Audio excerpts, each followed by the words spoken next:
வணக்கம். 21/7/2026 இன்று செவ்வாய்க்கிழமை. நாம் தெரிந்து கொள்ள வேண்டிய விஷயம், மேகதாது அணை, கர்நாடக அரசு மேகதாது அணையை கட்ட தயாராகிவிட்டது. கன்னடர்களை வெறியூட்டி ஒரு மேகதாது அணையை கட்டுவதன் மூலம் என்னென்ன பிரச்சனைகள் வரும் என்று அறியாமல் கன்னட சகோதரர்களை ஒரு வன்முறையான கூட்டமாக மாற்றி கொண்டிருக்கிறது கன்னட சில அமைப்புகள். ஆனால் தமிழ்நாட்டில் பார்த்தீங்கன்னா அந்த மேகதாது அணைக்கு எதிராக வெறுமனையா அவர்கள் செய்வதற்கு எதிர்வினையாக ஆற்றுகிற பணியை எல்லாரும் செய்கிறாங்க. ஆட்சியாளர்களாக புதிதாக வந்திருக்கிற ஜோசப் விஜய் அவர்களும் அதை பற்றி எந்த செய்தியும் இதுவரை சொல்லலை. நீர்வளத்துறை அமைச்சராக இருக்கக்கூடிய ஆனந்த் அவர்களும் இதை பற்றி எதுவும் பேசலை.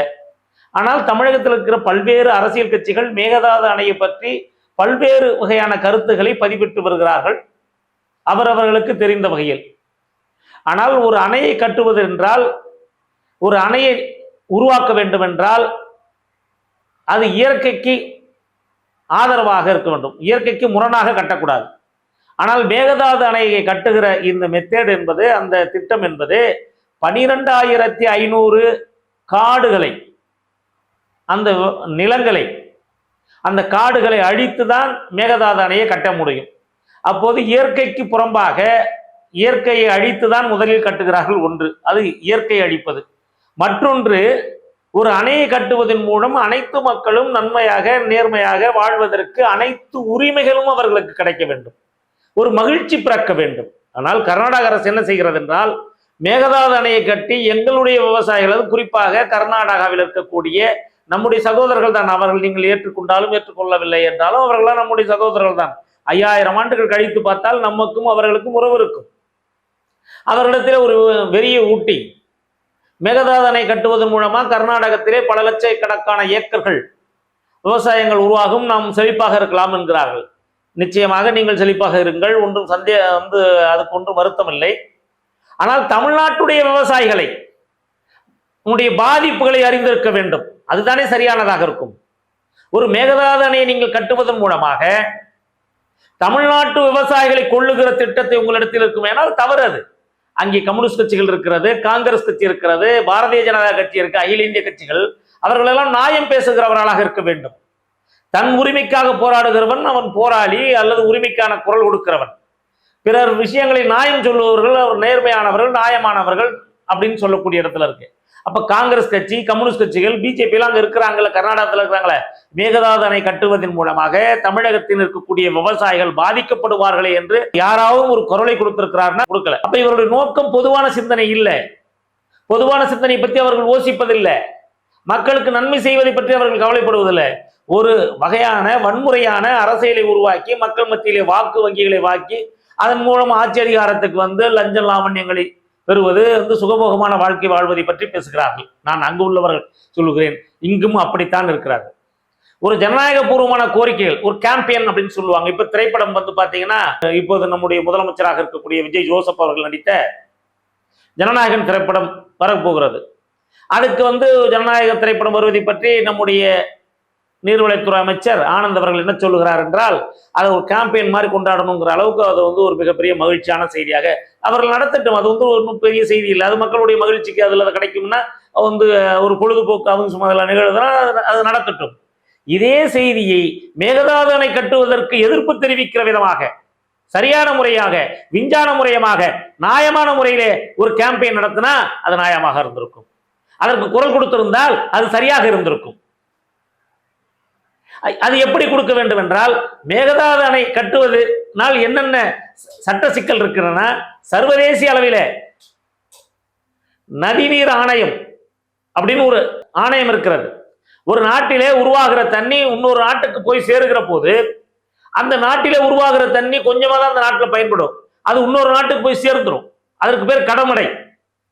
அந்த சர்வதேச நதிநீர் ஆணையம் என்ன சொல்லுதுன்னா, உருவாகிறவர்களை விட கடமுடைக்கு அதிக உரிமை இருக்குன்னு சொல்லுது. ஏன் அதிக உரிமைன்னா, அதிகமான மழை வருகிற போது, வெள்ளம் வருகிற போது பாதிப்பு ஏற்படுகிறது கடமுடைக்குத்தானே. அதனால கடமடைக்கு உரிமை அதிகம்ங்கிறாங்க. ஒரு நாடு வேறொரு நாடாக இரு நாடுகள் இருக்கும்போது ஒரு நதி உருவாகி இன்னொரு நதிக்கு போகிற போது, வேறு நாட்டினுடைய நதிக்கு போகிற போது அந்த நாட்டுக்கு உரிமை அதிகமாகவும் உருவாகிற நாட்டுக்கு உரிமை குறைவாகவும் சர்வதேச அளவில் சட்டங்கள் இருக்கிறது. அப்ப இந்தியாவிலே ஒரு மாநிலத்தில் உருவாகிற தண்ணி இன்னொரு மாநிலத்தில் பாதிப்பு உருவாகிற மாநிலத்துக்கு தானே உரிமை அதிகம். அப்படி பார்த்தால் அவர்கள் மேகதாது அணையை கட்ட முடியும் என்றால் முதலில் தமிழகத்தினுடைய விவசாயிகளை பாதுகாக்க வேண்டும். அதற்கு பிறகுதான் அவர்கள் மேகதாது அணையை கட்டுவதற்கான திட்டங்களை தயாரித்திருக்க வேண்டும். அப்ப மேகதாது அணையை நீ கட்டு, ஆனால் நீ கட்டுகிற உரிமையை தமிழ்நாட்டுக்கு கொடுத்துருவியா? கட்டி முடிச்ச பிறகு அதுல தண்ணி தேக்கிற உரிமையும் அதை பாதுகாக்கிற உரிமையும் இரண்டு விவசாயிகளுக்கும் பங்கிட்டுக் கொள்ளுகிற உரிமையும் தமிழக அரசாங்கத்துக்குள்ளால் வழங்க முடியுமா? அப்போதுதானே சரியாக இருக்கும்.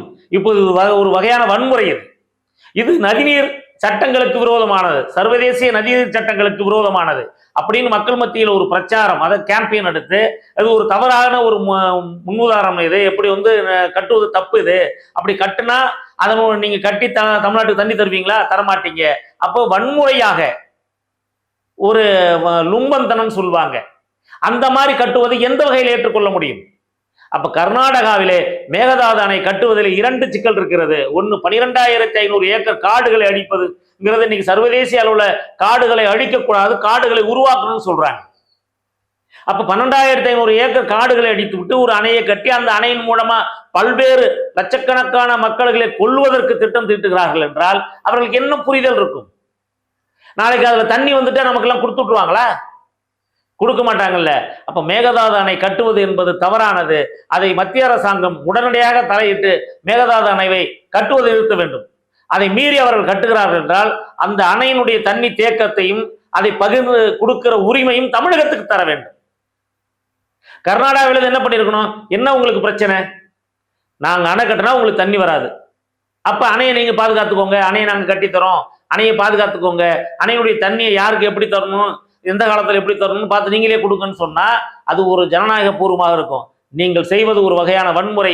அங்கே யாரும் ஜனநாயகவாதிகள் இல்லையா என்றதான் எங்களுடைய கேள்வி. கர்நாடகத்தில் இன்று வரை நான் அறிந்தவரை யாரும் ஜனநாயகவாதிகளான கோரிக்கை அங்கு வைத்ததில்லை என்பதுதான் உண்மையான நிதர்சனம். ஆனால் தமிழக மக்களே, கர்நாடகா அணை கட்டுவதை நாம் ஒரு நாளும் ஏற்றுக்கொள்ள முடியாது, அந்த அணையை அனுமதிக்க முடியாது. மிகப்பெரிய எழுச்சி தமிழக மக்கள் உருவாக்க வேண்டும். தமிழக முதலமைச்சராக இருக்கட்டும், எதிர்கட்சிகளாக இருக்கட்டும், மாற்று எதிர்கட்சிகளாக இருக்கட்டும், எல்லோரும் சேர்ந்து ஒரு அறிவார்ந்த தமிழக மக்கள் மத்தியிலே ஒரு அறிவார்ந்த நிகழ்ச்சிகளை மக்கள் மனதிலே பதிய வைக்க வேண்டும். அதன் மூலமாக மத்திய அரசாங்கத்திற்கும் சர்வதேச சமூகத்துக்கும் இதை தெரிய வைக்க வேண்டும் என்று பொதுநலன் பாதுகாப்பு பேரவையினுடைய சார்பாகவும் எனது சார்பாகவும் கேட்டுக்கொள்கிறேன். நன்றி, வணக்கம்.